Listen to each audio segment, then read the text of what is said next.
Good morning students. जैसा कि आपको पता है हम आपको इंग्लिश की रेगुलर क्लास दे रहे हैं। तो आज हम आपको लेकर पहुंचे हैं एक्टिव से पैसिव बनाना, यानी passive voice for affirmative sentence. हम आपको सिखाएंगे अफर्मेटिव सेंटेंस से पैसिव वॉइस कैसे बनाते हैं। देखिए, सबसे पहले हम इसके रूल पे पहुंचते हैं। जो मेन रूल होता है पैसिव वॉइस के लिए, जो आपको सबसे ज्यादा नीड हो, यानी सबसे पहले हम ऑब्जेक्ट लगाएंगे। जो सेंटेंस आपको दिया हो उसमें से ऑब्जेक्ट लगाते हैं। उसके बाद हेल्पिंग वर्ब लगाते हैं मेन वर्ब के अकॉर्डिंग। जो भी वर्ब उसमें दी है उसके अकॉर्डिंग हेल्पिंग वर्ब लगाते हैं। हर पैसिव वॉइस के सेंटेंस में वर्ब की थर्ड फॉर्म जरूर लगाते हैं, प्लस बाई लगाते हैं, जो सब्जेक्ट दिया उसको लगाते हैं। ठीक। अब बात करते हैं सेकंड रूल की। जब इसके रूल पे बात करते हैं आगे, अगर वर्ब की फर्स्ट फॉर्म किसी सेंटेंस में दी हो, चाहे उसके साथ ऐसी यस भी लगाओ, हम क्या करते हैं पैसिव वॉइस बनाते समय इज आर एम जरूर लगाते हैं। ठीक। अगर वर्ब की सेकंड फॉर्म दी है, पैसिव वॉइस बनाते समय वॉज वर्ब का प्रयोग करते हैं। इज आर एम के साथ अगर वर्ब में आईएनजी दी हो तो हम क्या करते हैं इज आर एम की जगह इज आर एम आ जाता है और आईएनजी की जगह बीइंग लगा लेते हैं और पैसिव वॉइस में वर्ब की थर्ड फॉर्म जरूर लगाते हैं। ये बात याद रखना है। वॉज वर्ब और वर्ब में आईएनजी दी है तो वॉज वर्ब लगाते हैं, साथ में बीइंग लगा लेते हैं। इसी तरह हैज हैव हैड दिया हो तो हैज हैव हैड के साथ बीन का यूज करते हैं, यानी कि हैज हैव हैड हमारे तीन ये सफेरे होते हैं तो इनके साथ हम बीन बजा देते हैं, इसलिए बीन लगाते हैं। ठीक है।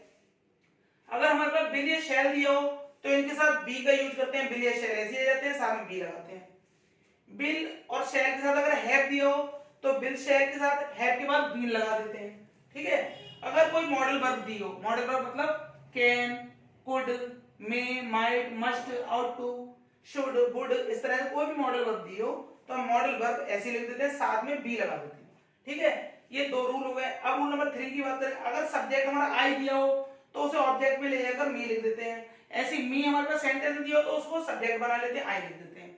ये बात माइंड में रखना है। इसी तरह से बी का अस हो जाता है, अस का बी हो जाता है, यू का बाई यू में चेंज कर देते हैं, दे का बाई देम कर देते हैं, ही का बाई हिम कर देते हैं, शी का बाई हर कर देते हैं, इट का बाई इट कर देते हैं, नेम का बाई नेम कर देते हैं और हु की जगह, ये बहुत इंपॉर्टेंट पॉइंट है, हु की जगह बाई हुम कर देते हैं। ठीक है। अब हम सीखेंगे सेंटेंस को कैसे बनाएं। देखिए, ये सेंटेंस आपको दिया है, ही रीड्स अ बुक। सबसे पहले सेंटेंस में देखते हैं, ये सब्जेक्ट है हमारा, ठीक, ये वर्ब है हमारी और ये ऑब्जेक्ट है। और पैसिव वॉइस बनाने के लिए हमें जो सबसे ज्यादा जरूरत होती है वो होती है ऑब्जेक्ट की। तो ऑब्जेक्ट को उठा के लाएंगे, बुक है हमारे पास, ए बुक ऑब्जेक्ट है, ए बुक को लिखा, ए बुक। ठीक है। अब चेक करेंगे हमारे पास वर्ब में एस ई एस लगी हुई है, यानी रीड्स लिखा है। तो इस रूल नंबर सेकंड पहुंचते हैं। अगर वर्ब की फर्स्ट फॉर्म दी है इज आर एम का यूज करते हैं, अगर उसमें एस एस भी लगा है तब भी इज आर एम का यूज करते हैं। अब इज लगाएं या आर लगाएं, देखते हैं। ये बुक लिखा है, हमारे पे लिखा है ए बुक, इसका मतलब बुक एक है, तो ए बुक के साथ हमें इज लगाना है। अगर यहाँ पर नया सब्जेक्ट हमारा बुक्स लिखा होता तो हम आर लगाते। तो यहाँ पर आ गए ए बुक इज। अब जो मेन वर्ब थी इसकी थर्ड फॉर्म रीड, फिर ही दिया है हमारे पास सब्जेक्ट, इसको ऑब्जेक्ट बना देंगे तो ही की जगह बाय हिम लिखेंगे। ये यहाँ पर हमारा सेंटेंस कंप्लीट हो गया, ही की जगह बाय हिम, यानी आंसर आपका बना a book is read by him. ठीक। अब सेकंड सेंटेंस पहुंचते हैं, आई रोट ए लेटर। फिर से हम ऑब्जेक्ट को लेके आते हैं, ऑब्जेक्ट है हमारे पास ए लेटर। रोट कौन सी फॉर्म है वर्ब की? वर्ब की सेकंड फॉर्म है रोट, यानी कि सेकंड फॉर्म के साथ वॉज वर्ब का यूज करना है। तो हम लेटर कितने, एक, यानी ए लेटर है तो वॉज लगाएंगे। अगर लेटर से लिखा होता है यहाँ पे तो वर्ब का यूज करते हैं। तो ए लेटर वॉज और रोट की थर्ड फॉर्म यानी रिटन, क्योंकि फर्स्ट फॉर्म राइट होती है, सेकंड रोट होती है और थर्ड रिटन होती है। तो अ लेटर वॉज रिटन। अब हमारे पास सब्जेक्ट में लिखा है आई, तो इसको ऑब्जेक्ट बना देंगे, आई की जगह बाय मी, आई की जगह बाय मी। ये सेंटेंस हमारा सेकंड वाला भी कंप्लीट हो गया। ठीक। इसी तरह से हम सेंटेंस नंबर 3 को बनाएंगे, शी हैज चीटेड मी। अब देखिए, ये हमारा सब्जेक्ट है, ये हेल्पिंग वर्ब है, ये मेन वर्ब है और ये मी है। मी हमारा ऑब्जेक्ट है। इस ऑब्जेक्ट को हमारा दिया है मी, तो मी को हम सब्जेक्ट बनाएंगे, मी की जगह आ जाएगा हमारा आई, तो मी को उठा के लाएंगे, लिखेंगे आई।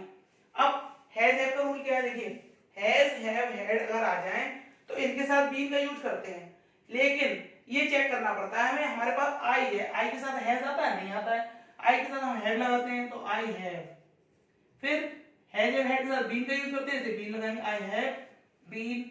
वर्ब की थर्ड फॉर्म सेम रहेगी क्योंकि हैज हैव के साथ भी थर्ड आती है, तो आई हैव बीन चीटेड, फिर शी की जगह बाय हर। ठीक। इसी तरह सेंटेंस नंबर 4 बनाएंगे, they will fly the kites. इसको उठा के लाएंगे। ऑब्जेक्ट हमारे पास द काइट्स, फिर बिल सेल का रूल क्या है, अगर बिल या शेल आ जाए तो इनके साथ बी लगाते हैं, तो काइट्स के साथ बिल भी लिखेंगे क्योंकि शेल का यूज आई और बी के साथ होता है ओनली, और बाकी सबके साथ बिल का यूज करते हैं। तो द काइट्स बिल बी। अब फिलाई की थर्ड फॉर्म फ्लोर,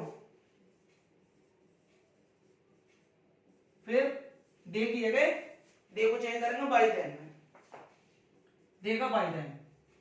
ये एक सेंटेंस आपको खुद बनाना है कमेंट बॉक्स में, और आपको बताइए पैसिव वॉइस आपको कितना समझ में आया। अगर आपको कोई भी कंफ्यूजन हो तो आप कमेंट बॉक्स में हमें टाइप करिए, हम आपको आगे समझाते हैं। नेक्स्ट वीडियो में आपको सिखाएंगे हम नेगेटिव सेंटेंस को पैसिव वॉइस कैसे बनाएं। Thanks for watching this video.